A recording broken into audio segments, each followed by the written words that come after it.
Welcome to Every Album Ever with Mike and Alex. My name is Michael Mansour, and I'm joined as always by my lovely, wonderful co-host, Alexander Volz. Say hello. Hello. This is Every Album Ever, the podcast where we listen to every single album in the world, one artist at a time. That is a new discography for the most part, every episode. And today we are talking about... Oh. Hell yes. Before we get into any of that... Was this a request? This was requested by our buddy Sam. Thank you, Sam. Sam the man. I never would have willingly done this. And it's not because I have any kind of bias or hatred or negative feelings. It just never occurred to me. Didn't care about this band. But things have changed slightly. Alex doesn't look happy, and I'm gonna punch him in the face by the end of it. I'm calling it. 25 minutes in, he's gonna get punched in the face. I blood everywhere. Talked to Sam a little bit. He's a lovely person, but why'd you do this to me, bruv? Here's the thing. If you want to support us, fucking subscribe on YouTube, Apple Podcasts, Spotify. Send emails, requests. Follow me on Instagram at Pope Jesse Ventura and Alex at Mother Puncture. Also, one subscriber away from hitting 100 on YouTube. Have your friend make a fake account. Have your mom sign up. By the time this comes out, I have a feeling it'll be there. But still, this is still do it. Exactly. Even if we're at 100, get those. God damn it. Fuck YouTube. Do I hate YouTube so much? I really wish a lot of people hate it. I actually was thinking about bypassing it completely and just making the videos like a full Patreon kind of thing. But for now, it's fine. But just know. The second I can, I am getting the fuck off YouTube. The second I can. But yeah. Instagram, I post the current artists that we're covering, so you can send emails and DMs if you would like about that. And of course, every album ever at gmail.com if you want to send any miscellaneous emails, maybe some hatred or not hatred or demands for artists, which we've been getting some demands. I for think artists. Maybe something was lost in translation. I know. Yeah. No. But so I feel like I'm forgetting a plug, but it doesn't matter. Oh yeah, the playlist. There should be a playlist on all in the description of wherever listening or watching, Spotify.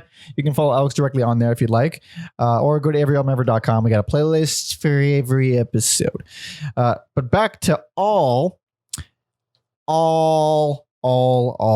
So for those who don't know, all is the Descendants without Milo. Pretty much. Yes. They've farmed from the ashes of or I think they even wanted to change the name of the Descendants to All at one point. And Descendants had a record called All. That was the last one before. And it's like this philosophy, like Bill Stevenson was, the all in, giving it your all mentality, very thing they talk about in their music. And man, I want to hate this band, and I kind of do, but also these dudes are some of the most proficient, best punk musicians. One of the fucking most impressive group of dudes. So fucking good. Bill Stevenson's one of the best punk. The Dave Lombardo of punk drumming. I would call maybe even better than. I think he's better than Dave Lombardo. I think Bill Stevenson is one of the most underrated drummers of all of music. He is, because we covered Black Flag, and he was part of the quintessential Black Flag lineup, which is another crazy thing. And even then, I was like, oh man, this guy's really good. I forgot how good he was, and then I always forget that he was the Descendants guy, and then going to All, like, oh, he's just insane. He's so good. He's so good. Yeah, he's really good. But musically, it's just, man. I'm already disagreeing with you. I get it. No, your feelings, I'm with you. Yeah. I'm with you, dude. I'm not against you at all. But this band surprised the shit out of me for a little bit. I was like, oh my God, I think I fucking really like this band. I'm a fan. And then that leaves at a certain point. That leaves and then it stays gone. And I'm not a fan of most of their stuff. But the stuff that I like, I love. I don't think I'm revisiting anything. Not only am I revisiting, it's going to be on rotation for a while. That's how much I like some of this stuff. It was honestly surprising because first of all, what All would eventually become later in the career is what I expected them to sound like out of the gate. And that is not what they sound like out of the gate. They are a completely different band, way more interesting and wacky and fucking unpredictable for a few albums, and then they get there. They become very pop punk. And if you don't like pop punk, run, because this is and I mean run. Run, dude. It's like it's so fucking pop punk. I realize, like, I knew I didn't like pop punk, but now I really realize how much I hate it. This is like, it's passable. Like, if someone put it on in the car, I'd be like, on a long road trip, I'd be like, we're not listening to more than one album or 60 or maybe 2 albums. Any more than that, I will fucking lose it. It's very, because this is where I'm at. At a certain point, it stops being the genre for me if I can still find something to grab onto. That's how the stuff that I like, that was like, this is done in a way that's kind of whiny and really snappy and fast. And like, I don't really necessarily love that, but fuck, man, this is fun. This is really fun. It was fun for a little bit. And then later on, it's like, I know every song before it starts, and they're all samey. And then another interesting thing about All is they're a revolving vocalist band. So they had three singers, and I have my biases hard with the singers. Hard. Like I am passionate about the singer that I like, and the rest I can like, all right. Fuck. It's weird. I guess we'll get into it for when we get to each singer. But I guess before we go into it, we should also talk about like their mascot, Allroy, who looks a lot like Bart Simpson. Coincidence. Yeah. It's really weird because at the time they came out with them, the Simpsons' only appearance was on Tracy Ullman. Fun fact, my mom was good friends with Tracy Ullman. Oh, nice. Weird. I don't know why. Yeah. I have no idea how they met. But anyway. So, yeah. And I believe the bass player for All, Drew. Karl Alvarez. Yeah. And he never saw that episode. So it's just a weird coincidence. Weird coincidence. And I mean, it kind of doesn't look like Bart Simpson. It's just yellow with spiky with spikes. I mean, so like, that's instantly, yeah, exactly. But it's like it's very much a zany, like the crazy spiral eyes. It kind of reads more as like a Beavis and Butthead style maniac than it does Bart Simpson to me. Just because Bart Simpson's still like troublemaker kid. Yeah, but it actually, you know what it reminds me of? What's that? That's stupid. You see it on every decal with that little kid peeing the blonde kid. Oh, Calvin and Hobbes. Yeah, it reminds me more of that, honestly. Like more of like a caricature, like a comic strip type of character. I don't know. That shit's Bart Simpson. Fuck you, Alex. Okay. Like we said, Rose from the Ashes of Descendants. But I'm also confused on some of the timeline because Descendants, like 1980, 1981. I know the first album came out in 81. And then... That's the other thing. I've never like listened to the Descendants. I have no like attachment to them. So this is just huge fan of the Fat EP and Milo Goes to College. It was a very closely knitted to my preteen years. I fucking love them. Prefer Mijo Goes to College. Mijo Goes to College. That's the Manic Hispanic. Yeah. Fucking Jesus Christ. Why do I know that? Of course I know that. Because one of them's probably your neighbor. That's I know, because we all know each other. So a really good album. And they did some more stuff. I don't know if Bill Stevenson was juggling Descendants at the same time as Black Flag, or he left for a little bit, or they just took a hiatus. I didn't even look into, because All didn't form until like 87. So that's well after Black Flag died.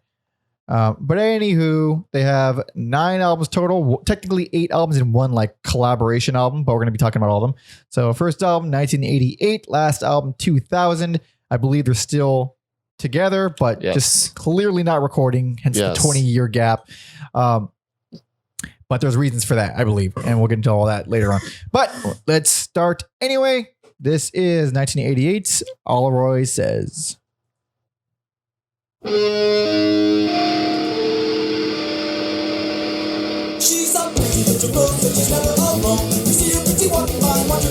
So pop punk. Yes, I was fine with this. I could tolerate this. I didn't hate it. at all. But it was like, it's all right. I get it. It's not really my. Yeah, it's more to me. It's more like Buzzcocks than like American like whiny pop punk. For sure. Also, that's Dave Smalley singing, who I've referenced before. Dude, if we talk about Dag Nasty one more time, I think we gotta. I have to have a drinking game for Dag Nasty and Beefheart. Who else? Who the fuck else do we always talk about? Oh, Pigstar. We always did them, but like they keep coming up.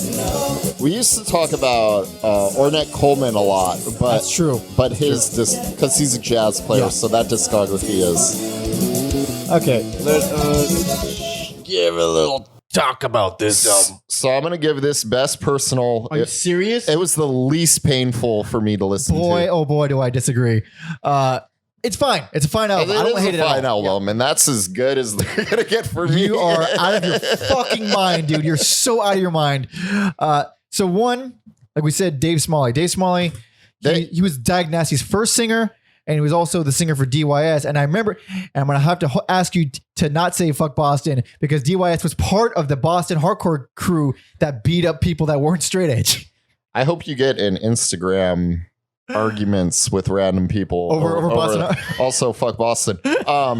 So Dave Smalley was actually on a scholarship to a college in Israel at the time. What the fuck? And is he Jewish? Mate, I don't know.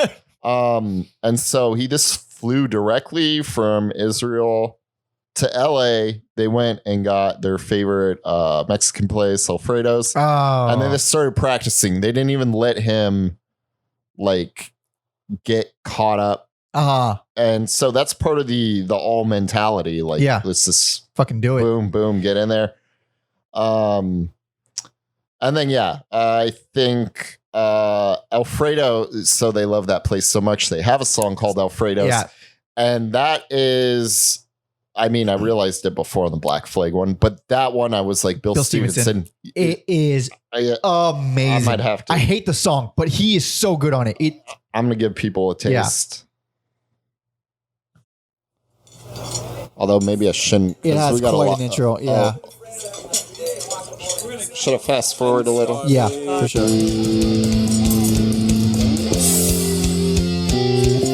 It's kind of like Black Flaggy a little bit. A little bit. Then it goes full novelty.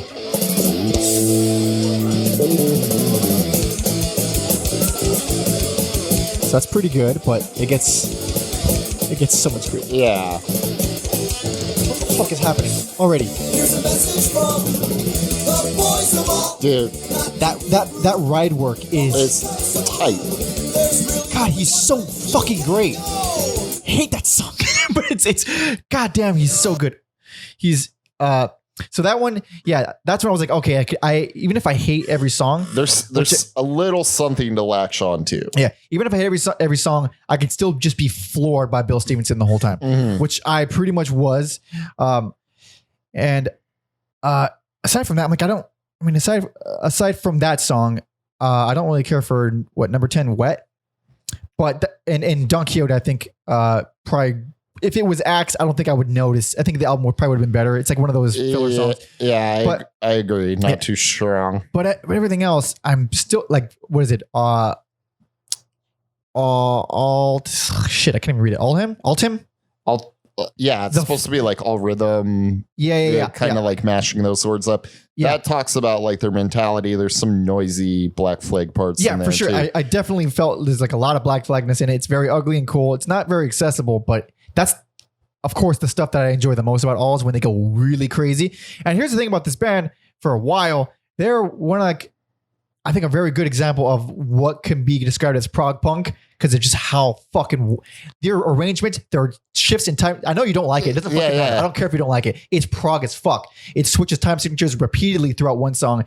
I think that started to get annoying later on, where they got less enjoyable for me, and there's like cool parts, but then it's like there's cool parts. It's gone for the most. Yeah, it's like a. Almost like a death metal band where if you like a riff, it's going to be gone in a second. A million things stuffed into one. That stuff is, for the most part, they've not for the most part, for sure, they've never done a full album of that. It's always just been like All right, here's our crazy song in there. Here it is. Auto Wreck is fun. Auto Wreck, yeah. Yeah, it does. It sounds like a completely different band. It's more metal sounding. Exactly. The bass playing on Paper Tiger, real good. I like that song a lot. Actually, the bass playing in general. So Karl Alvarez is the bass player. They're all great. They're all amazing. Every member is amazing. Though what I don't like about this is the way it's produced. The bass on here is it's really pointy. So you hear every finger pluck. Like every note, you hear his finger hitting the string, and that's like a really, you don't hear it that much in well-produced albums because it's generally a sloppy sound. It doesn't mean all bass players sound like that. If you just take off any kind of EQing, you hear the plucking of the string. It just sounds sloppy when it's this fast. It's not that he is sloppy; he's not sloppy. It's just produced in a way that makes it seem as though it is.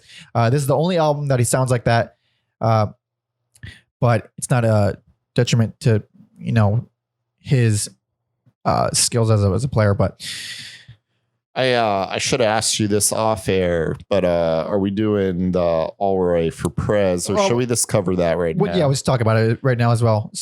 So that would be like the follow-up EP and the last recording with Dave, because the mentality and the touring too much. I don't blame him.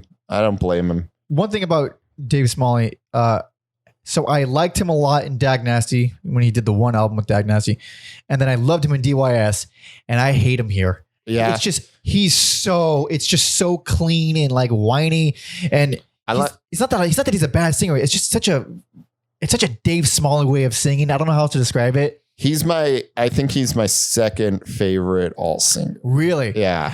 I mean, I like one, and then the other two are like, I don't care. And he's one of the I don't care ones. Yeah. I guess I'll just wait. But I think off that album, Skin Deep is a must listen to. I don't know how familiar listeners are with the metal band Torch, but I kind of realized Torch is kind of like a metal version of All. Like they're really good at doing pop stuff. God, yeah. But I think Torch is a better band though. I don't not though. Yeah. Because I've only heard you haven't heard enough Torch. Well, they have 2 albums, right? No, they got a few. Never mind. I've heard 2 albums a couple times each, and I just it was during like a phase where I was listening to a billion bands, so I have to go back to it. But yeah, very the similarities are they're very good at encompassing punk or metal aspects with but still having these pop. Yeah. The popness for All gets so only pop at a certain point, like halfway or a little bit earlier than halfway through the career, that like when there's a novelty metalish song or really proggy song, it's like, fuck, that's really cool. But like, were you just bored or something? Cause like, it doesn't feel like, why would you do more? What? Are you talking about like Senokora? I know the name. I know the song you're talking about. I just don't remember it off the top of my head. I will play a little bit of it, and that song would be right at home on Black Flag's process of weeding out, I think. Your favorite Black Flag recordings. I really hate that one. Yeah. I like the song. Okay. Yeah. Yeah, there's a lot of, oddly enough, a lot of jazz influence in this fucking band. Especially with that guitar player's name, Stephen Egerton. Yes. Yeah. This dude's real good and he's real creative, and he gets neutered pretty like around halfway through the career. He gets real neutered, and that's a thing we'll obviously elaborate on more later. But early on, the band was full on. The bass is doing some crazy shit. The guitar player is doing some crazy shit, and the singer's singing melodic lines on top of both of it. I think that's another reason I like the first album. It's real good at that. Real good at that. So what else? It's the first album, and I guess the EP as well. It's like it's still Descendants style pop punk. It's not what people think of. Like people think Blink-182 and they think pop punk. It's not. We're not there yet. No. This is Descendants style pop punk, which is the shit that I really do like. But with like this just experimental proggy post-hardcore stuff in there, it's really early for it. Yeah, I think also too because they're so good at playing fast that they're gonna smash these this stuff together, and it's not like it's not jarring the way it would be for other bands. Yeah, like the weird stuff here I think is really engaging, and the silly stuff I think is pretty, give or take, but the poppy stuff is always fun. I did enjoy this album. I don't feel like I want to go back to it at all, but I honestly blame that on Dave Smalley, and I like Dave Smalley, but I don't like him here. Damn. It just, something about him just felt like they need something different. I don't know if it's me like wishing for more Descendants, but like it just something doesn't feel right. But it's good all around. I think it dragged toward the end a little bit, but decent opening, and I was not terrified when I heard this. I was like, all right, I can get into this. Yes, not a bad debut album. So Alex's best and personal favorite. It is time to move on. This is 1989's Allroy's Revenge.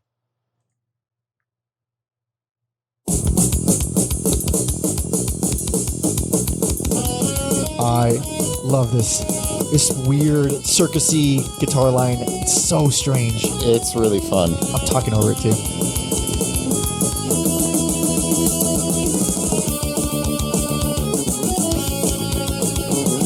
Such fucking odd time signatures. Crazy. Also, the song's instrumental, and I feel like that's one of the reasons they can get this. This song is so particularly crazy. I will say I like their instrumentals a lot more than anything else they do. I thought ever since the first time I was like, this would be a solid instrumental band. I'd probably get tired of them quicker, but I think if they did like a half and half every album, I would love them. Because this is beautiful. This is beautiful.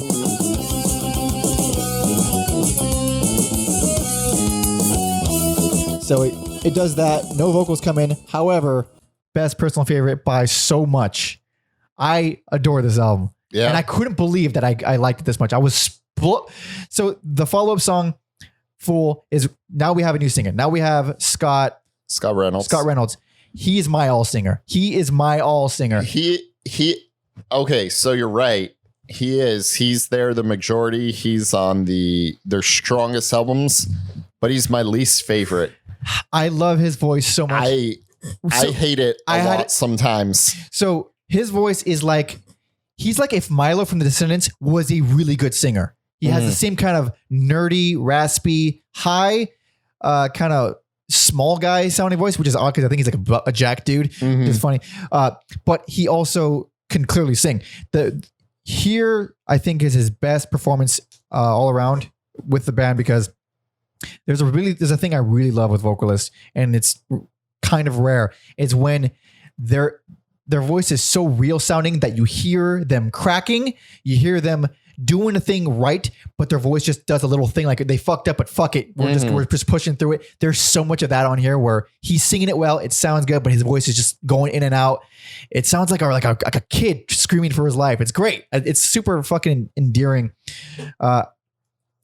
and it's also, I think, my favorite blend of super poppy and really complicated. I think, okay, so you brought up Fool, and so Fool and Scary Sad are more like traditional pop punk sounding, but also like, man, more insane drumming on there. It's really fast. This whole album is extremely fast.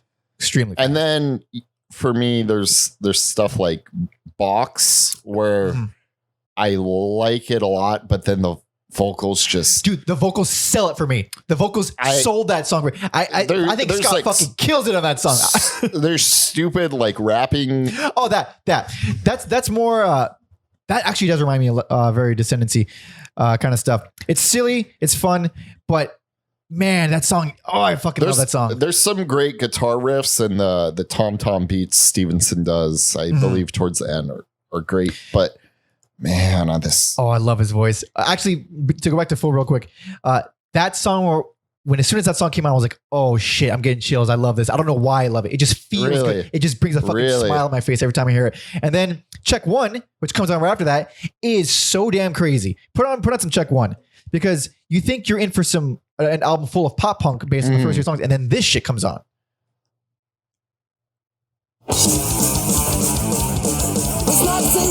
Yeah, that's like straight hardcore. Yeah.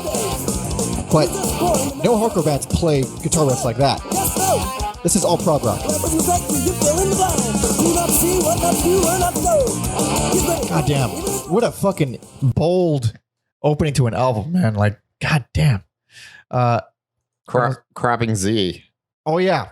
Really weird. Really weird. It has all the dissonant metal craziness that the first album had. I feel like they kind of like also helped pave the way for like some alt rock bands like your Faith No More. Yeah. And oh yeah. Especially, I mean, that's in reference to the faux rapping section, but that's Faith No More kind of started that as well, or helped make that popular. Also, you get some songs like She's My Ex and Mary where where other people have made this comparison.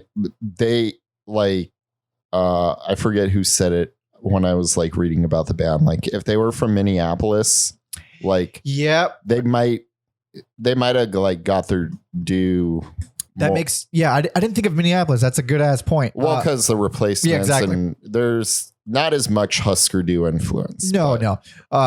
So songs like, because they've had it since the first album, they had it for most of the career. Songs that have that fucking 80s-ness to it. It's like really Billy Idol. Mm-hmm. If anybody's heard a Billy Idol song, that's what we're talking about. That same that dun dun dun dun dun dun dun dun dun dun dun dun dun, that fucking super Miami Vice feeling kind of thing. There are some songs where you think they're gonna go all 80s and it just doesn't. It's there. I want to say that they stick out strangely, but they kind of still fit in because they're it's still poppy. So She's My Ex, I think it's a pretty popular song of theirs. And I heard it, I'm like, okay, it's so cheesy and annoying. And then it just kept getting stuck in my head, and now I fucking love it. And I don't like it like I would never put it on, but if it comes on, I'm not skipping it. Yeah. And the same with that song, along with Bubblegum, which I think is a way better song. It's great guitar riffs in there. They're both really good examples of how fucking angsty these lyrics get. So angsty. Yeah. So angsty. I will say I'm not a fan of his vocal stylings, but at least Mr. Reynolds is a consistent vocalist in his themes. And even though all four guys write songs, but I feel like that's something that happens a little later on. It becomes more scattered. Yeah. Like some bands, the diversity and the back and forthness and this doing totally different stuff can be refreshing or cool. But with this band, it kind of feels more like living with like a manic depressant. Later on, the diversity and lyrical themes strikes me as whoever wrote the lyrics, they're like, what do I want to write a song about? And that's usually not... It doesn't, that reads like you feel like, oh, he just wanted to write a song about this political thing, or he wanted to write a song about this particular fight he had with his friend. It doesn't really feel that like they're speaking from the soul, as cliche as that fucking sounds. But here, like we said, didn't really, it seems a lot more consistent. I really, really, really wish Hot Rod Lincoln was not on this album. Oh yeah, it wasn't originally. I think it was thrown on this because it's like, oh, we're doing CDs now. There's more space. That fucking trap. Hot Rod Lincoln is honky tonk. Yeah, it's fucking. Why is a honky tonk song on here? I feel like they dabble. Like I didn't talk about. What am I looking for here? What song am I looking for?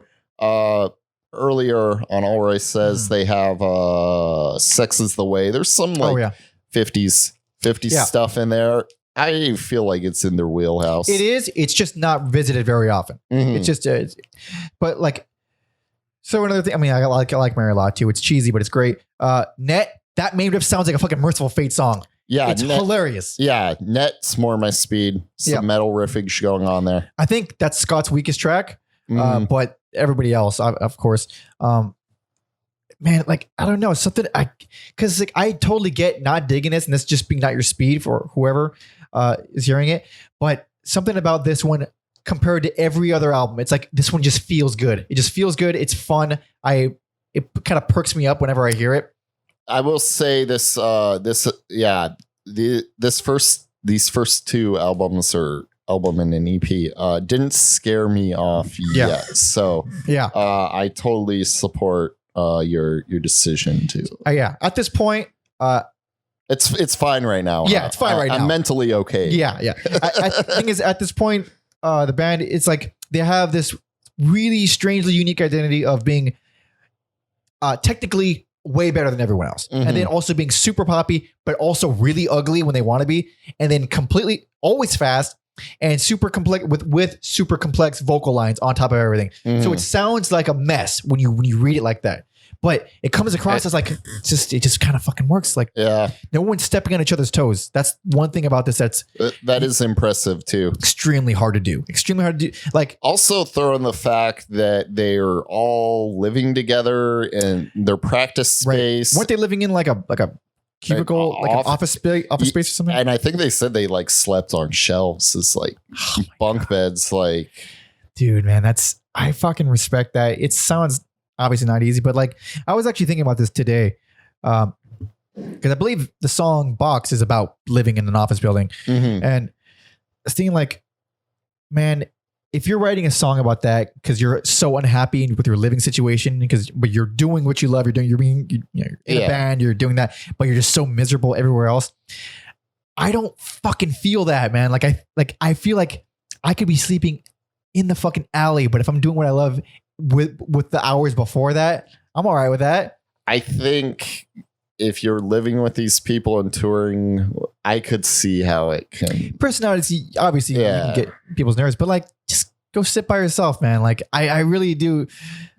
I really do respect the whole all mentality of just. No, I respect the shit out their work ethic. So yeah. But yeah, I feel like this album takes everything the last one had and kind of pushes it. But now it has a singer that I feel fits really good with the band. He's like a really good Milo Aukerman, with a lot of cracking, a lot of authenticity, a lot of the realness. He's like a real kid. He's a real fucking kid. And I just kind of shine through for me. So I like it. I'm gonna listen to it again later on, because it's just on my brain a lot. There's a new Idols album out. You can listen to that instead. There is? Yeah. Later. I'm still in all mode. But let's move on. We have a lot more albums to go. This is 1990s Allroy Saves. Again, cool. I love the way this starts off. Oh, so weird. This is very Black Flag. Later era Black Flag. But yeah, the vocals are going to ruin it for me. Here they're really weird in this song.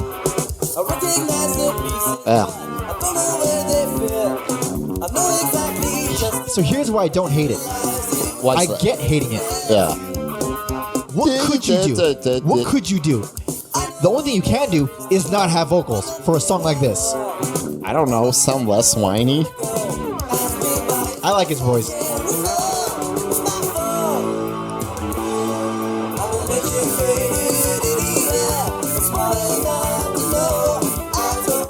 I dig it. I don't love this song, but I definitely don't hate it. I do think it has such a fucking weird opening. It's all jazzy and like.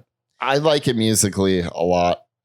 But yeah, so this was also, interesting note, recorded at the same time as their next album. Mm-hmm. So it's kind of weird that because I feel like the next album's totally different. Oh, it sure is. So but the next album, spoiler, is not even written by them. So it's just performed by them. So here, no, they wrote.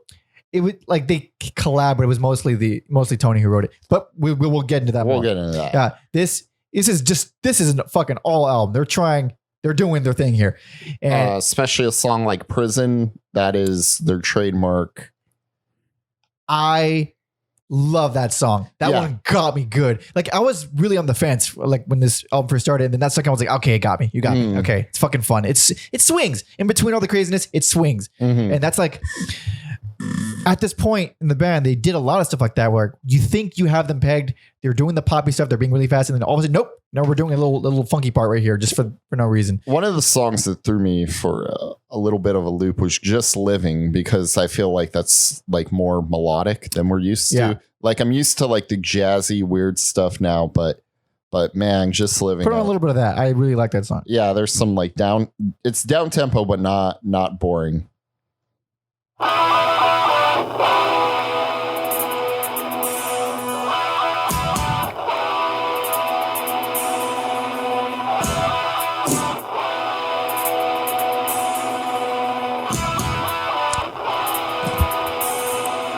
Also, one thing, fucking really like this song that I forgot to mention. Pretty gradually, and like you kind of don't notice it. Their songs are regular songs. They're like 3-4 minute songs. Oh yeah. They're not like a punk band where they're doing a minute and a half stuff. Also, yeah, this is not pop punk at all. No. This is just alt rock, pretty much.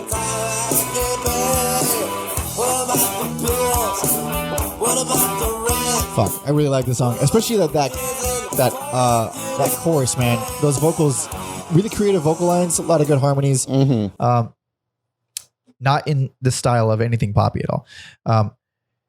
I mean, it's not really worth talking about, but you got to at least note that "Freaky" is ridiculous. Like 10 seconds long. Yeah, 10-second novelty, stupid, funky song or whatever the fuck it is. The guitar solo on Frog. I don't remember it. I don't care. I didn't time mark. Okay, it, but I will take your word that it's good. Yeah, I don't I'm care not for going that to try song. to find it. Simple Things. I fucking love Simple Things. Really, I love the vocals in that song so much. I love it. I fucking love it. I thought it was interesting that was like the single off here because I think it's one of the more boring tracks. I didn't know it was a single. I get it. I get the song completely. Mm-hmm. It's also it's longer, right? It's one of the longer ones. It has a really repetitive chorus. And it's one of those things where if you like the chorus, you want it to keep repeating. Yeah. So that's just kind of smart. Yeah, it did that for me. But one thing I have to mention is fucking Ratchet. Ratchet, yeah, that's what the hell? One of those songs that sounds like it's constantly falling apart, but in a controlled way. I'm there for stuff like that more than the simple things. That's all that I wanted more of. I was hoping at some point they'd do a whole album of just fucking insanity. No, they never do it. They never do it. We just get little glimpses of that. And Ratchet, it's almost Mr. Bungle-esque in the way everything shifts and like there's this, okay, we're going to throw 17 songs in this one, 3-minute passage. It's disorienting and exhausting, but goddamn, it's fucking cool. And then I will say Crawdad is weird because those are the most muffled toms I've ever heard. As we know, Alex hates a good muffled tom. It sounds like they just stuff them full of pillows. They do that. They literally do that. No, like to the brink. Right. Like I'm exaggerating a little here, but I do like the weird guitar on Crawdad. Oh, I almost forgot. To go back to Ratchet real quick. The guitar is literally playing a different time signature as the rest of the band at one part. Oh, that's one thing. Like that adds to the it sounds like it's falling apart. So fucking crazy that I can't think of a single other punk band that has done that, where they're just mixing time signatures, because it sounds like shit, honestly, but it's just fucking novel, and it's like, oh man, that sounds very difficult. It's just stuff like that keeps me engaged. As a whole, this one did not move me nearly as much as the last one, obviously, but I'm still on board with Scott. I'm still on board with the band doing weird shit. I just wanted more weird shit. It just left me craving more craziness. Same here, but you don't get it. I don't get it. No, you don't. We don't get it. We don't get it ever again, really. Or we get it a little bit here and there, but also heavier than ever. This is like the you kind of put it on with Just Living. A lot more. I don't know. Wait, heavier than ever? Huh? You said heavier than ever. Just like I don't know. Oh, okay. Yeah, I get it. I don't know if it's just the way Steven's guitar is produced, but it has a lot of crunch. It's a lot of 80s-ness, honestly, with that kind of quintessential 80s guitar distorted sound. I dig it. I don't think it's kind of makes or breaks anything, but it's just, it's weird. Like my brain wants to think that they're getting simpler, but then stuff like Ratchet is the craziest thing they've ever done. So it's like, what are you doing? Where are you going? What's happening here? I mean, they are getting simpler. They are, but also crazier simultaneously. Yeah. And now, like after hearing the whole discography, we know they were going simpler. Yeah. But at this point, going in blind, I'm hoping. You kind of don't know. You don't know. Like, are they getting? They're still fucking really good. Still really energetic. Good album. But definitely going in a direction. But time to move on to technically a spin-off album. But much like Cocteau Twins, it is canon. Yes. All right. So this is a collaborative album with Tony Lombardo from the Descendants. He was the bass player for the Descendants before Karl joined. So he played on the Fat EP, on Milo Goes to College. Literally the only things I've heard. So I like Tony Lombardo. I'm already a fan of his. I think he's a good bass player. He's a real good bass player. Real good. And they decided to bring him in, play some songs of his, record an album. So this is 1991's New Girl, Old Story.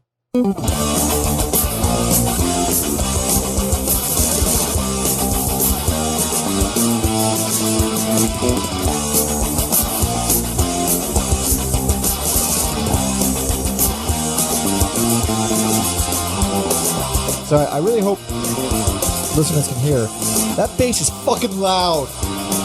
It's prominent, but also he's like so good. He's really good, but I get this is technically billed as Tony All because Tony's like these are his songs. But and I get you're trying to highlight that he's there, but it's not good for it's just a bad mix. It's not good for an album to have such loud fucking bass. This is a cool song though. This is a cool song. I had my doubts if they could keep it up throughout the album. Yeah. And it how did those doubts turn out, Alex? Huh? How did those doubts turn out? Yeah, apparently Tony just wants to be like a like old time like ballad rock and roll singer. Yep. Cuz that's a lot of this album. Sure is. I should also note worst. Wow. Worst. I don't. And man, I was so sad. Is this the one that did it for you? Listen, I don't like the later stuff, but this one I was like, fuck, dude. And other albums, I'm like, this is so not my speed. And at least I like all of these guys, like everybody in the band, and I like what they're trying to do. But you cannot deny how much Tony should not be singing. Yeah, but he's not a great singer. He's not a singer, man. Put on any song with him singing, honestly. Any song. It doesn't even fucking matter. Let's see. I guess I'll just go for You Are Super. I was hoping you would, honestly. Yeah. Let me also working with the YouTube. By the way, yeah, this album is not streaming. A lot of this on the album.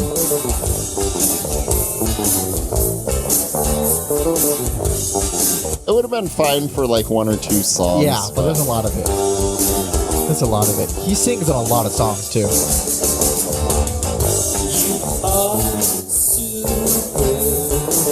It's not awful. He's awful. It's not great. He can't sing.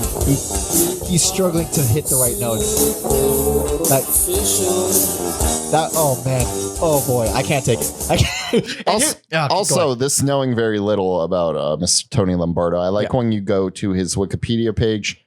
When you click on like a musician, their Wikipedia page, it'll like list the instruments they're proficient at. But for him, they have occupations and they put postal service worker, which I think is really cool, endearing. That's really endearing. That's hilarious, man. Because he worked at the postal office, like he retired, like he worked. Oh, really? For a long time. That was his career. That was his career, pretty much. So yeah, I just think that's kind of like endearing that he embraced the post office as much as he did punk rock. So he's. I fucking love this guy, and this is such a sweet album. It's so damn sweet that they went back with their old buddy from Descendants, recorded an album, and they're all his songs. I just really wish he didn't sing half the songs. Scott sings most of the other half, and then Karl sings on one song, which I think is one of the better songs. What is it? It's Guitar like Case? Towards the end. Yeah, Guitar Case. Karl's a good singer. I'm surprised he never sang more. Did it more, yeah. But the thing about Tony, it's like it is completely unfair to shit on him because he's not only is he not a singer, by his own account, he's like, I don't have a good voice, man. It's like iffy. It's like, I can't sing, but it's still on here and we still have to sit through it and it's still fucking not great. And keep it's the worst track. It's really boring. I hate it. It's really long, really boring. And then it's like they knew it was, and then Casual Girl's the opposite, where it's short, fast. Some of the best bass playing is on. He's a good bass player. Girl. Yeah. One thing, I would get this feeling later on too, but here is the first time I felt the lack of energy on the album. It feels real tired. Yes. Yeah. Very tired. The all lifestyle mentality, you can it's wearing on them. You can feel it. Even Scott sounds tired and lazy. And up to this point, he never sounded tired. So even the songs that he sings on, I don't like him on. And what did you think of Last Refuge? You know what? You're gonna have to refresh my memory because I did not note it. I think that song is super interesting, and if I could add it to the playlist, I would. All right. So here we go.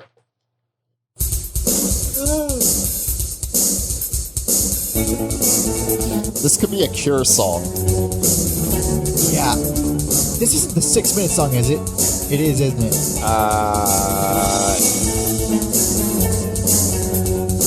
No, it's not. Okay. It's not. You know what? I will give you that riff. That main hook. It's not bad. This is like the best song on. It's the most different song on the album. Also, like, it's. You're right about it sounding like The Cure for sure. Yeah. This is not a band that dabbles with that very much at all. Yeah, I think. Wait, when does that song come on the album? It's towards the end, like after, like it's track 9. I had a feeling because, so with albums like this, man, this kind of runs together. The sameness, because they're all the same types of songs. This very romantic sounding, sappy, not sad, but you can kind of imagine it being like a doo-wop feel. Like the kind of Sherry Baby type stuff. They're not literally doo-wop songs, but they have that vibe to it. Yes. They all sound like that. And that's a legitimately good hook, but it's not that different from it still has that vibe to it. So I guess at some point it just ran through together for me. Fair enough. Yeah. But God damn, this is so not an all album, which was like, what this, I get they're playing on it, but there's no craziness. There's no wackiness or time signature changes. There's like we said, no energy. It's really subdued. It's slower overall. It's way slower. And it's like, yeah, they're just Tony songs. And I like it conceptually. I think it's fucking sweet. I think it's very nice. I really wish I liked it. So it didn't I thought it was just going to be like a one-off. I didn't think it was like a sign of that they're breaking down. Yeah. But yeah, when you listen to it in its entirety, it's totally a sign. It's pretty rough, man. This is for sure my worst. I fucking hate it musically. I had so much trouble finding anything I can grab, like anything that I kind of like. Like the title track has some okay sections, but even then I was like, I think the title track's the second strongest song. Yeah. It's like, even when I want a compliment, I felt like I was like, just like it was barely a compliment. That's how much I fucking hate it. I'm sorry, Tony. I like you. I'm sorry, but I don't like this album. I like you more, Tony. All right. But let's move on to 1992's Percolater. Not Percolator, Percolater. Get it percolating. All or none. Let's take a closer look.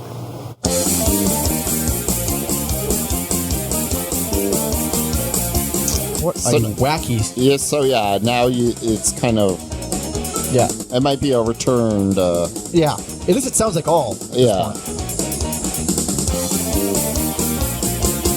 It's fucking piano in there too.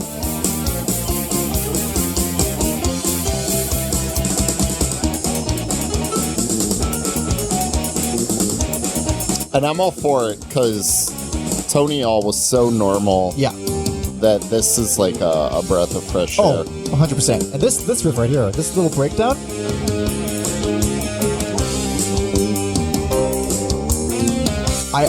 Oddly enough, in a weird way, I can imagine it being video game music. Oh yeah, I can see that. Yeah, I can see that. So this is their last album with Scott. And it made me sad because he sounds fucking neutered on here. I didn't note that because it's not just it was like this on Tony All, but I kind of just dismissed it because it's it's like a spin-off album. But here, way less raspy, way more sung, way more like just singing it clean, just singing it the way I wrote it. Whereas the reason I loved him on Allroy Revenge so much is because it sounded like he was passionate and he was fucking trying his best and he was really giving it 110. Here it just sounds like he's running through the motions. It sounds like, it's just it lacked that, I don't want to say edge because I don't feel like his voice is edgy. It just feels like honest. It just felt the least honest. And I really liked the first half of this album. I liked the first half a lot. And then I hate it. There's definitely, I think this one, fatigue kicks in for me. And I knew the last half was going to be a stretch, but, getting into it, I think, tensions between Scott and the rest of the band members was running pretty high. And you can feel that in the music. They moved from LA to Missouri, right? A place for medium people. Yeah. Like, if you're not a good person, you're not a bad person, just go live in Missouri. Also, way cheaper. Yeah. That's why they did it, right? Yeah, because I believe Stevenson's dad owned the property and he rented it out to them for $350 a month. Oh my God. They all get to have their own rooms now, and they thought, touring might be a little easy because we're in middle America. Base. But it wasn't, because the closest big cities were hours away. So I think continuing on the weird stuff, Birds. I want to live in a world where it's just all is a weird alt rock band. Crazy, instrumental, wacky, proggy, punk. I don't think it's the most memorable crazy thing they've done, but it's definitely up there. I fucking like it a lot. And then if you're a fan of traditional pop punk alt stuff, Dot. Yeah. Dude, I want to skateboard to that shit. I fucking like that song a lot. Also, I think Nobody's is one of my favorite all songs. Is ever, it? Period. That outro is fucking killer. It's another one of those all songs where if you like that chorus, they're gonna keep repeating it, and that's fucking fine by me. I think the song "Empty" is interesting because it almost sounds like a Kiss song. I didn't like it because of that. Yeah, it's got this big rock arena vibe to it, and then it's got the vibe to it, and then you got Hot Plate, which feels like a parody. Hot Plate is fucking hair metal. Yeah, it feels. I don't get it. To me, it feels like a joke song. No way it's serious. It's got to be a joke with making fun of hair metal. But it's a if it was 30 seconds. Yeah. All right. But it's a full-fledged song. And another reason why it didn't read to me as a joke is because of all the Billy Idol type songs that they have, all the super 80s-ness that they've done. So it just seems like that's abysmal. Holy God. And that's how I felt about the entire second half, except for Breathe, the last track, which I think is a great ballad. Love it. That I was kind of fading a little bit, and then I think the opening lines, you can go kill yourself, it doesn't matter to me. I was like, ooh, that's dark. Dude, let me see. I actually like those lyrics. Yeah. I think they're great lyrics. I think it's a thing that, everybody writes songs about breakups, but to be that blunt and clever about it, to be like, yeah, I don't fucking care. It only hurts to breathe. It doesn't. I don't care. Yeah. Go. I don't care. Yeah. That's a great spin on it. I love that. But let's see. So, the second half isn't just take a dip for me in terms of quality or interest being interesting. It just slows the fuck down too. Egg Timer. It's just everything just okay, now we're doing slow bowling songs now. That's like an interesting premise. It's about Stevenson's dad who would only sleep 2 hours a day. Oh, really? Yeah. He Da Vinci? Between jobs, like the egg timer was his alarm because he never slept more than an hour. So he'd get off, he'd sleep for an hour, wake up by the egg timer, go to his job, and then... I wonder why all was so so intense with their work ethic. Jesus Christ. Yeah, Bill Stevenson had a like rough upbringing there. So dude, that guy I feel so bad for that guy. He's had a rough couple decades. He's real interesting. I saw I looked up an interview with him. Yeah, same here. He's this like talking about coffee and really and speed and shit. Yeah. It's weird how like ADD the guy is, but he likes fishing. That doesn't make any fucking sense. Dude, sometimes you got to just break the cycle and do something completely out of character. But yeah, because he's such a spaz that you're like, I can't. I think he's like talked about like, yeah, we just like do speed and go fishing. I'm like, those two things don't go together. I thought he didn't do drugs. No, he did speed. Because I remember reading a thing there where he didn't do anything except drink later in life. No, he's Speed Boy? Yeah. He's Speed Boy? Yeah. I mean, he's a fast drummer. Maybe that fucking adds up. And now, like, he can't do speed anymore. So he's just very adamant that he needs at least like 8 or 9 cups of coffee before doing the show. Holy shit.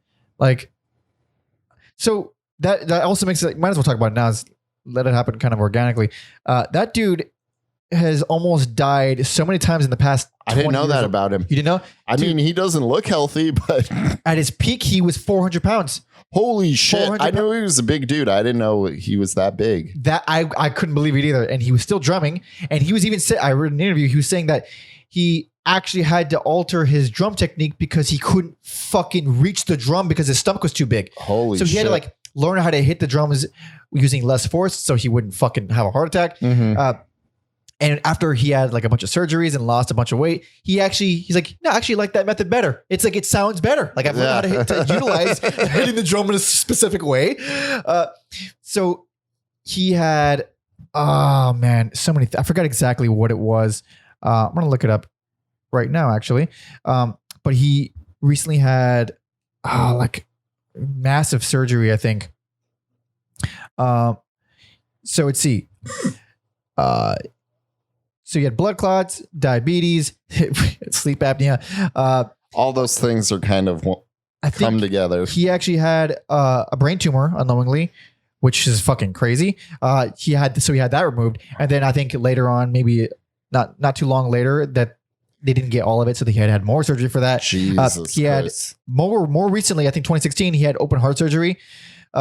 This dude. It's like, oh no, don't die. Please don't die. No, I like you. Damn, I had no idea. Dude has not been doing well. Maybe the speed had something to do with it. Or this all mentality, you cannot, it has its toll. Yeah, sure does. But back to the album. I think it starts out very cool, catchy. They're being very accessible. There's not a whole lot of craziness, but still, it's all being all I like, and then it fucking drops off, and I'm out. But aside from that, you'll hear the good songs in the playlist. I promise you. Yeah. But let's move on to the new and final singer. This is 1993's "Breaking Things."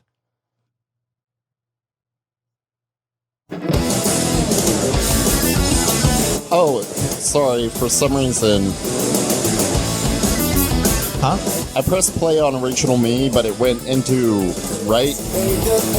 Oh, this is the second track? Yeah. Fuck it. This is to let listeners know.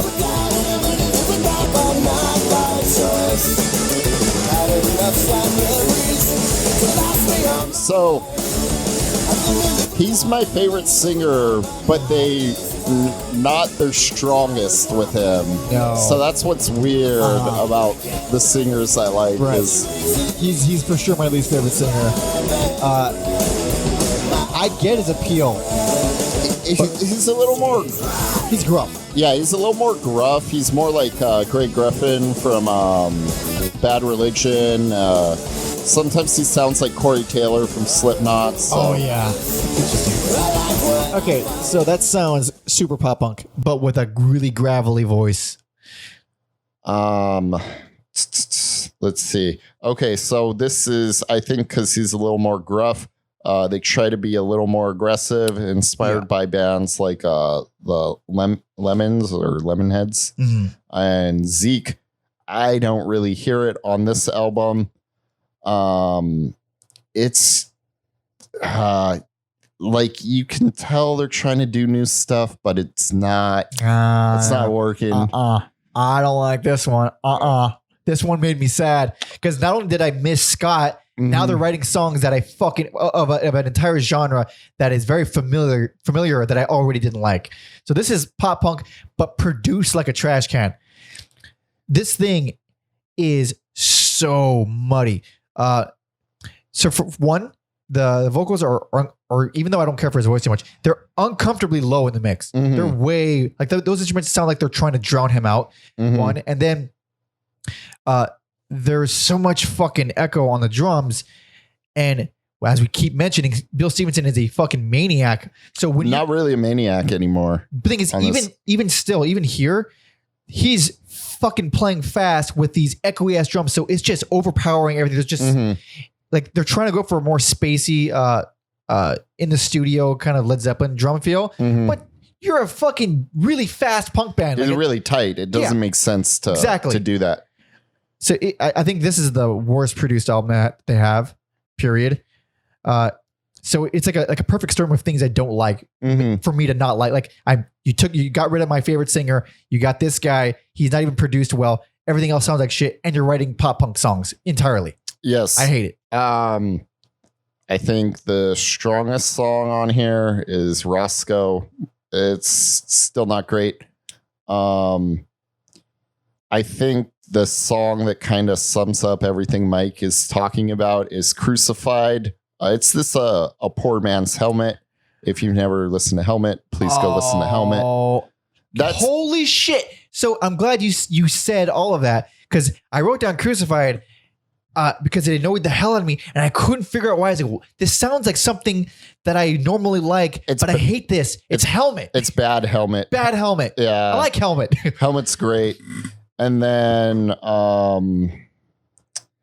I guess Cause and Bale are okay songs. I kind of like Cause.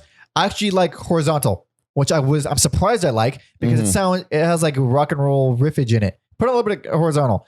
The opening of this sounded so different from the rest of the album that I was like, okay, at least this.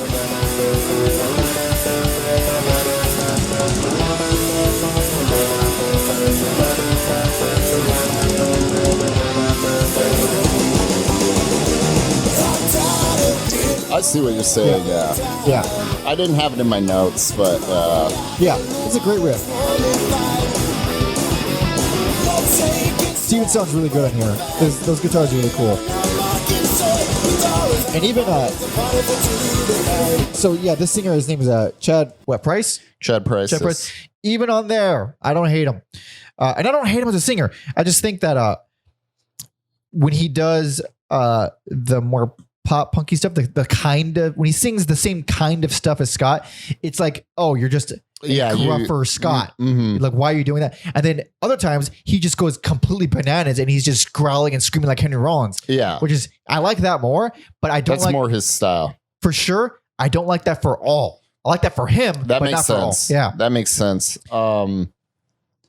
I think Birthday IOU is an interesting song because it's very personal. It's pretty sad. It's up. It's Stevenson, talking about his feelings when his long time. I don't know if they're married now or I don't know. Shreen's about her as well. That was his nickname for, or that was. Her he was with this lady for a long time, and Birthday IOU is about her getting an abortion at 17. Real personal stuff there.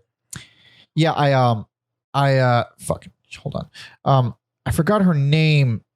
Serena. She did some photography for them. She was always around. I did like the merch for them, help them sell it. I almost got it right here. Her name is it is Serena Matucci or Matucci. Are they still together? I don't know. I've been trying to find that, but like I can't really fucking whatever. Much. Yeah, big.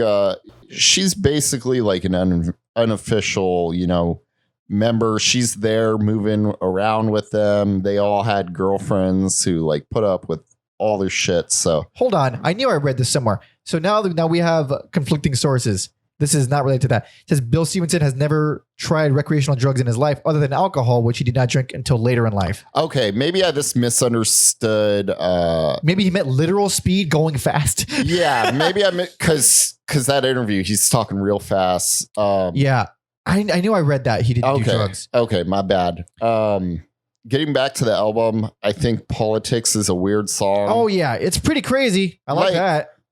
Like, yeah, musically it's real cool, but then Alvarez's reasoning for writing it, I'm like, dude, what the fuck? Because it's just keep politics out of music, yada yada. And he feels like, you have bands like the Clash. He's like, well, bands like the Clash create bands like Screwdriver, but it's like nobody fucking listens to Screwdriver. Not true. People still listen to Screwdriver. I know that, but you get what I mean. Yeah. Like Screwdriver is not going to play 1,000-seat venue in most cities. No. Like their influence is so minuscule compared to a band like the Clash. And so it's just like, I think you're overreacting here a lot, Alvarez. I don't care. Honestly, I don't care. Like, I think the stance to not want politics in music is just as valid as your stance to think that it should be there. I'm of the belief that it can't be avoided, and it's gonna rear its head eventually, which it does in all's music. Just like any other topic, it'll come out. Yeah, it's gonna come out eventually. And but the kind of ironic thing or kind of poetic thing is that it is political to write a song about not wanting to be political. That's the other thing. Which is it's like it's a thing where I guess I don't know. The music is cool. It's a weird message that I feel like he fucking ends up eating it later on in their career. Well, yeah, you go back. You fucking not even that much later. One album later, I'm like, you're a fucking hypocrite. I thought it was the last. You're right. It is the next one. Yeah, but I give people room to be hypocrites. I don't give. And also because I don't care about their opinions. Like these guys, I really don't. Especially as the later albums go on, where we're talking about their lyrical things being so scattered. Like, am I really going to go to you guys for my fucking life advice or for like to be inspired by stuff? Like, no, I will say people like grow and change too. But it's just like one album later, I'm like, you're a fucking hypocrite. But I don't. If it's an album later, that could be that could be a year of conversations, people changing your mind over. There's nothing I love more in life than have my mind changed. It'd be one thing if it was like, oh, you've grown up and we'll get to it but it's like, oh, that's just really problematic. You don't know that though. That's the thing. You can surmise that based on, kind of logical, like not evidence, but like logical, kind of like, all right, that seems like it makes sense, but you don't know for sure. And that is the one thing holding me back from backing up completely. I get it. Yeah. But you don't know. No one knows. Maybe he's a smart guy who learned. Maybe he's a hypocrite. He's a good bass player. That's all I know about him. Yeah. All right. And we'll get to that song. However, album sucks. But I mean, I don't like any album with Chad on it. Spoiler. No. It's the weakest. It's gotta be the weakest. Like, or I don't know. It's the most boring. And at least it's the most abrasive. I'll stick with that because of everything about it. He's not fully settled into the groove of being a pop punk vocalist. So he's still trying to fucking dirty it up and maybe gruff and angry and pissed off. So it sounds weird. And then the production here is just the worst in their entire career. So it's harsh. It's very fucking harsh introduction for a new singer. Yeah. But we got a few more to go. I forgot how many albums are left. This is 1995's Pummel. So this is like, Oh God.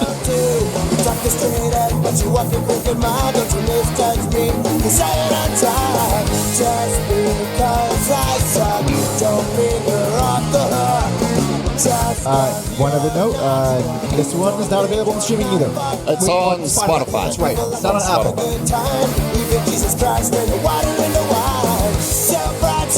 So I feel like this song's a little misleading for what the, like kind of misleading for what the rest of the album is, because Oh, right.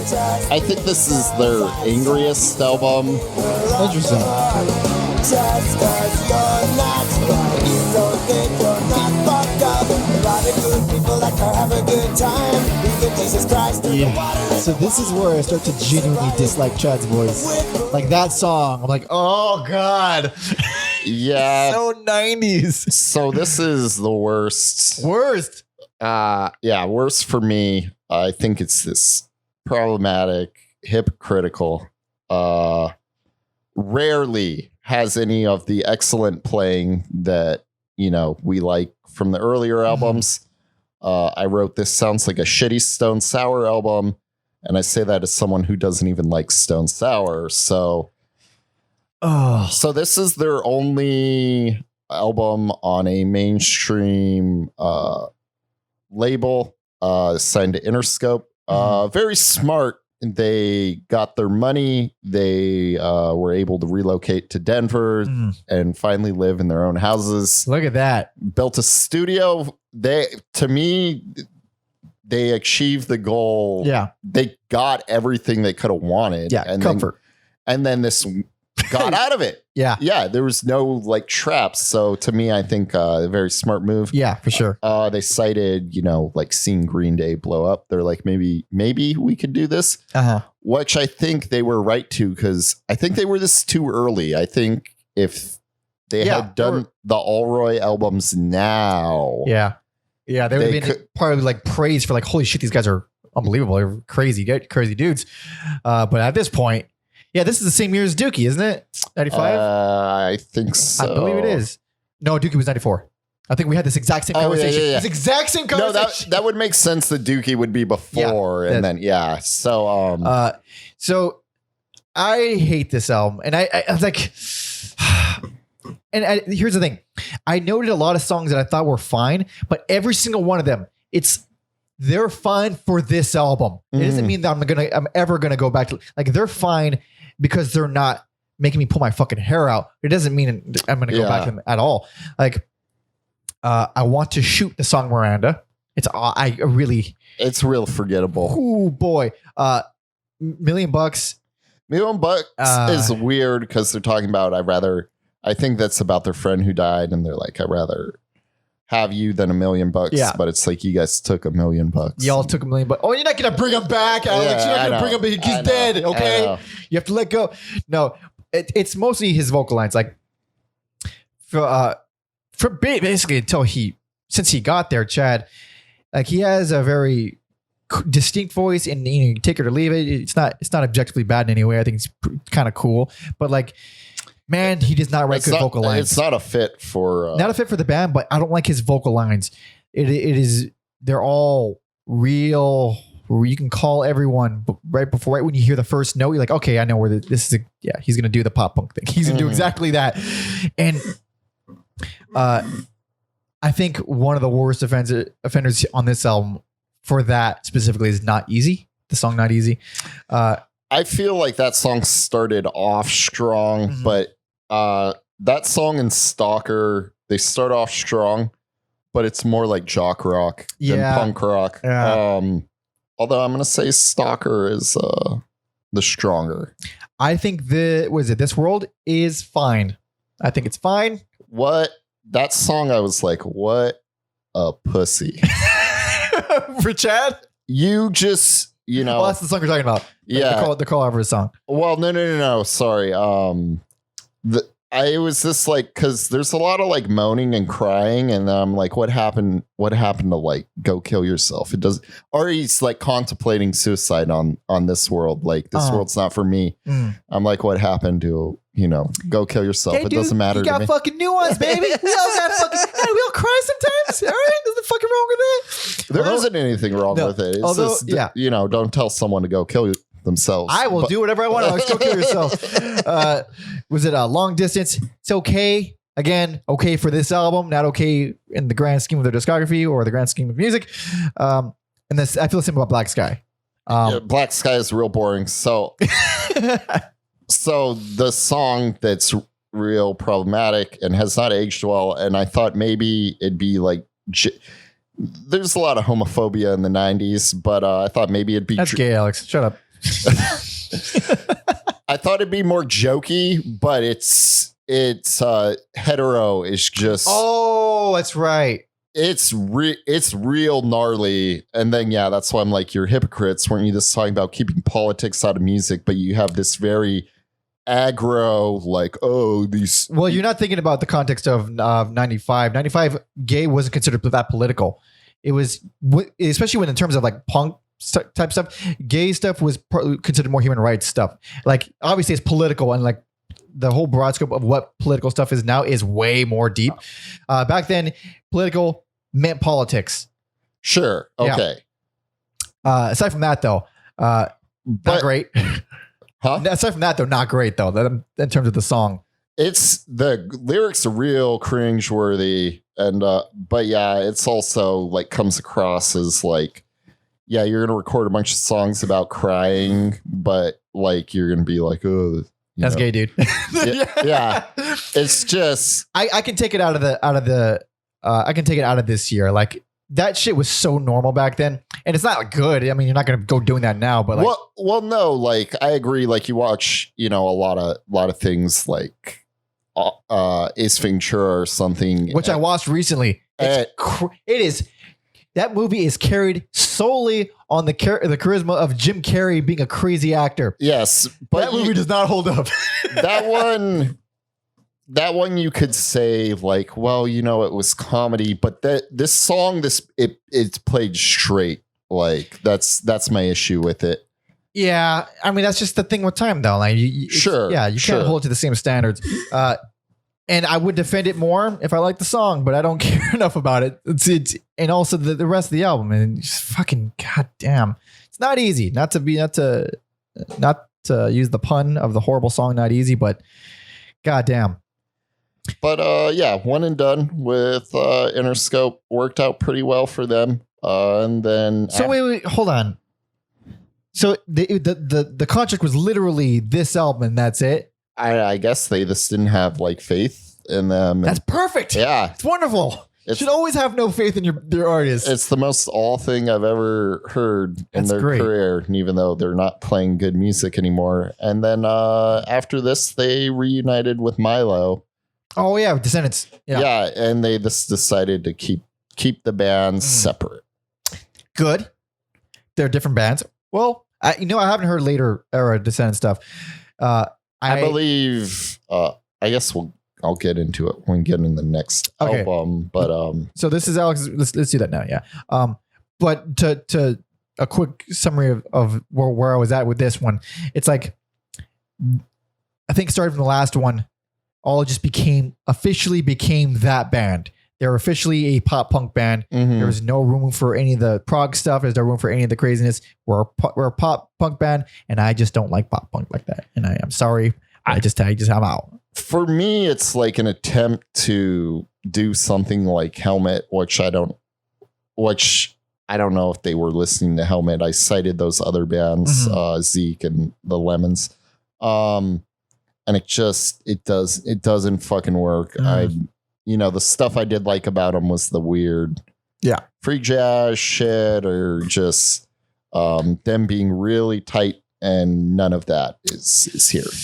Yeah. It's not growth. It's not growth in a good way. Sometimes bands can just throw out their old playbooks and it's fine, but here it's progressing. It's just progressing in a very specific direction. Yeah, there's no charm anymore. Unfortunately, it's Okay. All right. Well, right now we're on to. Oh shit! Almost skipped past. There we go. 1998's Mass Nerder. Gotta admit, I kind of like the album title. It's a cute pun. That was a Descendants song too, right? Mass Nerder. Didn't know that. I'm on strike against all this laziness. I try to go for all, despite all the underachievers. From the government to the traffic guy, the ladies also know reasons why. My only guess, they must be high. I want to put an end to all of them, but I don't know. This isn't great either. 'Cause I'm pretty sure Stop. I don't like it. Yeah. I don't like this shit. If you like pop punk, I get liking it. Like for like what this is, yeah, there's nothing wrong with this. This is kind of more a return to. Yeah, it's a better album, undoubtedly. And honestly, Chad is doing exactly what he needs to be doing. He's like seems more comfortable with the band now. Mm-hmm. But having said that, I still don't like it. So this is my least favorite. Interesting. This album really made me appreciate bands who break up because they're like, we have nothing left to say. Like, bless those bands. Yeah, there's not many. Yeah, I could do that. Because All doesn't have anything. Wasn't this Beloved? Yeah, because it's like a return to form. It's, they're on Epitaph now. Oh, right. With other non-political bands like Bad Religion. Yeah, that's what religion is that? the bad one. I was quick note. I remember going to an airport one time.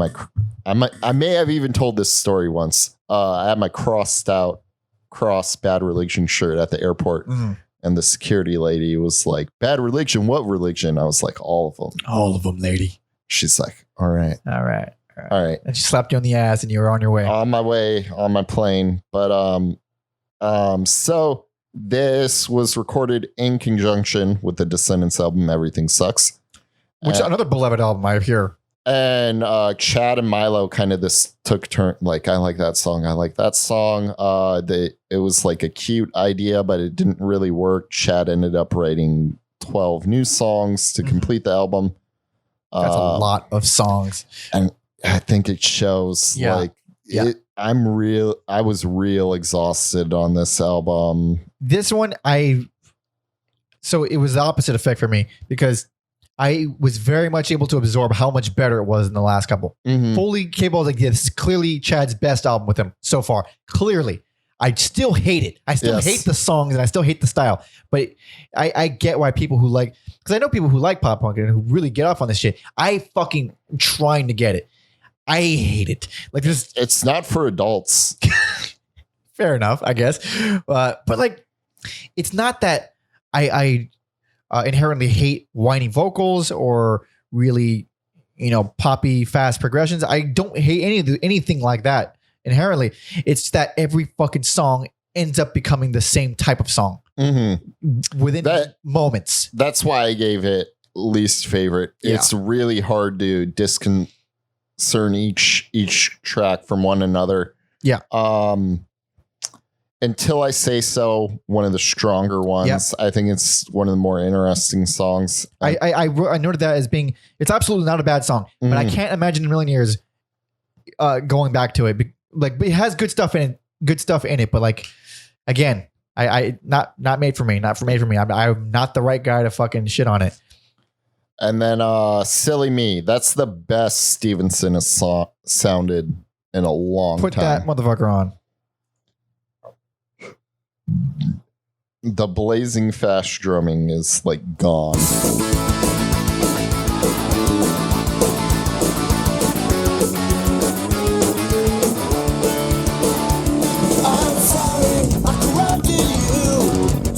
Yeah. Real tight. Very tight. Not bad at all. I remember. No, he's not whiny like a traditional. No, he's not nasally whiny. It's just the vocal lines themselves are whiny. And where, like I said a million times, where they're going before they even start. It's all that crying from the previous album. So much fucking crying. Shut up. This is how I knew that this album was going to let me down. The intro to I'll Get There, I was like, fuck yeah, hell yeah, we're going hell yeah. And then the song starts and it fucking blows. And it was I'm gonna throw that put on that intro. I was sold by this intro. Yeah, you're right. Yeah. You're right. Such a good intro.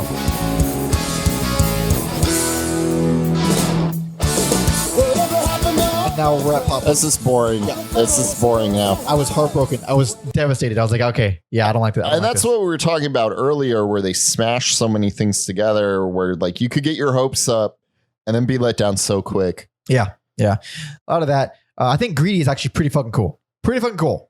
That's a good main riff. You actually put on Greedy. Okay, will do.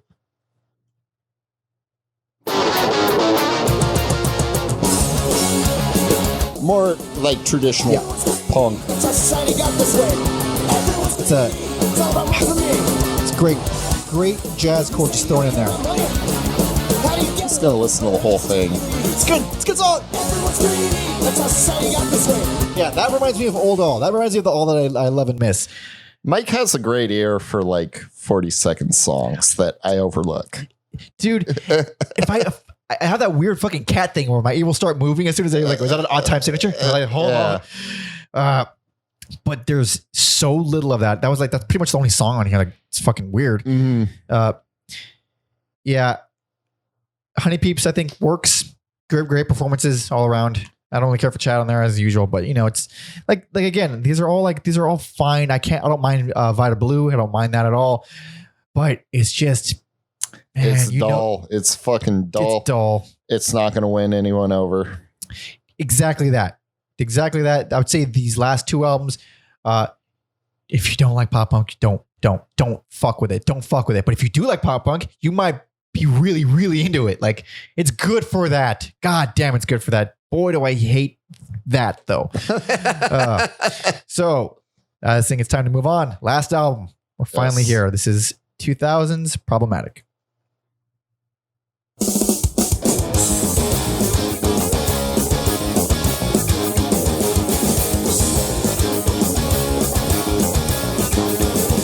Once upon a time, I thought I couldn't live without you.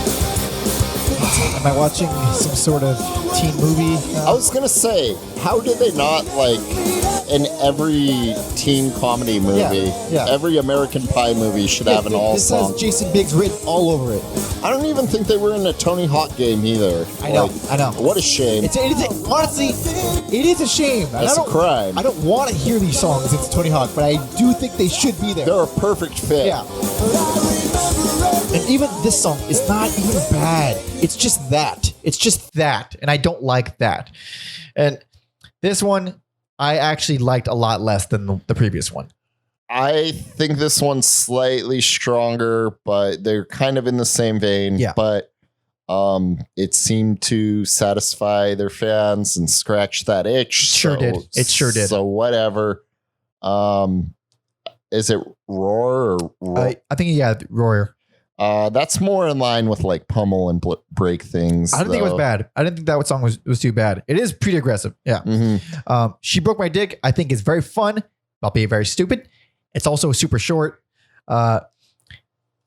See, that's the other thing. Like, I see that, and it's obviously meant to be fun, but it's like, I don't know. I'm trying to think of like other like jokey songs or to compare it to, and I'm just like, it doesn't really make me laugh or anything. No, they're never. Actually, yeah, any novelty song has never made me laugh. It's just like, that's cute. That's the best you're going to get out of me. It's yeah, I guess. I do think I Want Out is real good. You like, that's the noisiest song they've done in a while. Man, I fucking really again, I was like, man, this is what I want. This is all I want. This is all I want from all. Man. But it's like, at this point, it's just novelty for them to make a crazy song. It's like, I guess if we're bored, we'll throw in a crazy song. They don't really have the all mentality. Ironically, I like the math rock guitars on Real People, but I think everything else is garbage on that song. I noted exactly. It has really cool guitar stuff, but boy, everything else. I like the guitar solo on Lock 'Em Away, but again, everything else. I do hate that song for sure. Everything else is garbage. I really hate because we're just playing the hate game. What are you for? What are you for? Thing is, but what I thought would struck me on that one is that I hate these songs, but it's not like they're that different from everything else. It's not like this one stands out as the worst song on here. It's just like, no, they're all just this and fucking god damn it.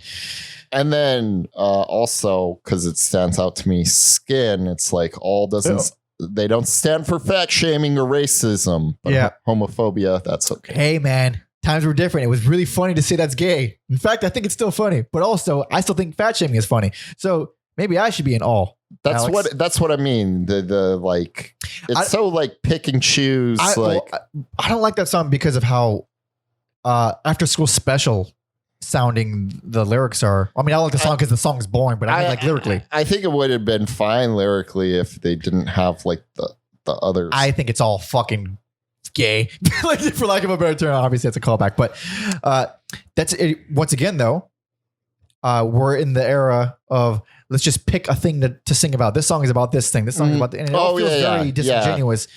Like, and that, man, Drive Away is the most repetitive. Like, I think they say Drive Away 100 times, and it's not like those other songs where you're talking like it's really catchy, so we're gonna repeat it. It bears saying 100 times. This is just like, you got nothing. Ironically, for a song called Drive Away, you got nothing left in the tank. Yeah.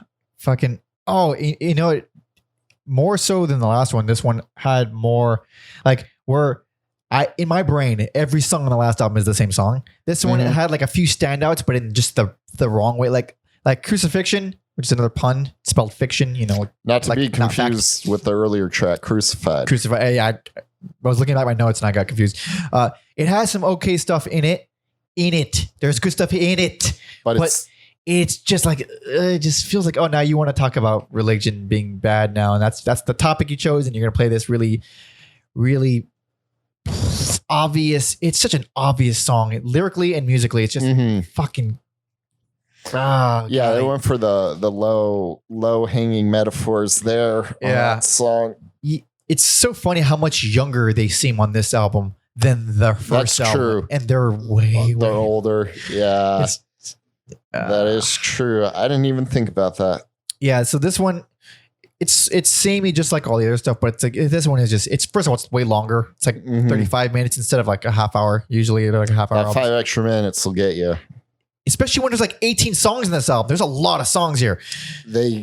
It's weird. It goes by quick, but it also feels like an eternity. Exactly. Yeah, it's super generic, but with also frustratingly basic vocal lines. Like the vocal lines are just so, man, anybody could fucking do this. And he's not going crazy anymore, which makes him fit in with all, but also gets rid of his entire uniqueness. Yes. To begin with. The two tracks that I actually like on here, and the literal only 2 songs that I like on here, are just spastic and weird, which they're not even doing anymore. So it just feels like an accident that I like them. Just stumbled upon it. Yeah, they're just a pop punk band who likes playing pop punk.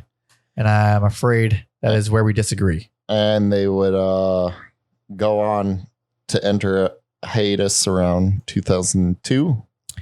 And then reunite in 2008. Ironically, for the Democratic National Convention. Oh yeah. Of all things. It's a little on brand with the last album. Some asshole told me to keep politics out of music, though. Hey, man. Couldn't have been the same guy who's literally in the band still. Couldn't have been that guy. No, it couldn't have been that guy. Wait, didn't it get canceled? So they had like played like half of it there and then half of it. Oh, yeah. That's so hilarious. That's such a fucking... That's a very all thing. Like, hey, guys, the show got canceled, but we're going to make it up for you. We're taking the party over here. We're taking the party. Come on, guys. We're going streaking through the quad later. That's exactly it. And not a fun time this week. No. Fucking Jesus Christ. So, are they still on hiatus? I mean, everyone's on hiatus. No. Now, I think they're still doing shows. Yeah. Doesn't look like a new album. I think they're more like I think they record. I believe they did a single. But Yeah, I think they're this kind of more like a fest. They'll play festivals. That's Dude, God bless them, man. Like if they have a fucking fan base for that, good enough. And yes, they recorded a single that came out this year that we should have maybe listened to, but I'm exhausted. I have a feeling that I have heard it. Yes. Maybe spiritually I've heard it based on the past few albums. But I'll listen to it just for the sake of thoroughness. But or is this one of those things, because Apple Music has it under rap and hip hop, where sometimes there's artists with similar names? I don't think no, that's not okay. that. So okay, they didn't. Never mind, they did not. Yeah, They did not. Okay, my bad. Coincidence. Apple sucks. Yes. Dude, Apple honestly they fuck up a lot. That happens with like Big Business. I think there's a rapper also named Big Business, and they just lump them all together, and it's like, come on, son. Speaking of that, on Apple, all the last two albums of all are in a separate. It's still called this. Spotify's way cleaner for this. Spotify's better. Yeah. So even though I use Apple Music, it's all, and then it has like the early stuff, and then a different all spelled exactly the same that you have to search for specifically to get the last two. You have to like search mass nerd or problematic, and those. Insane. It's like the Epitaph said, "We want our own all." Section. Stupid. I'm not saying that's what happened. That's what it looks like. It's what it looks like. Apple does that a lot. Yeah, like you said, they'll mix two completely different artists in the same thing.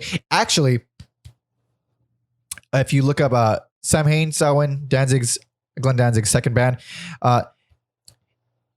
if you I don't know how it is on Spotify, but for Apple, if you search that, the band comes up and it's a completely different band, completely different albums.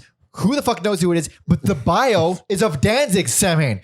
So, buddy, whoever's in charge of that. Yes, someone get this shit straightened out. Insane. But we are at the end. I mean, that's pretty much the end. That's it. All. Yeah, like Descendants are more active. They've been a lot more active than all. They both still tour, but doesn't look like we're going to get much more all in the future. I hope not. I'm fine with that.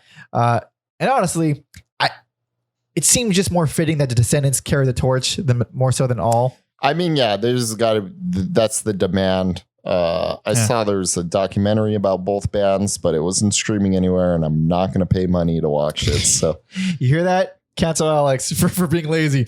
Although I didn't even know it existed, so I guess it can be lumped in with that as well. But recap. Let's do it. Best personal favorite. Allroy Sez, just nice, clean, easy.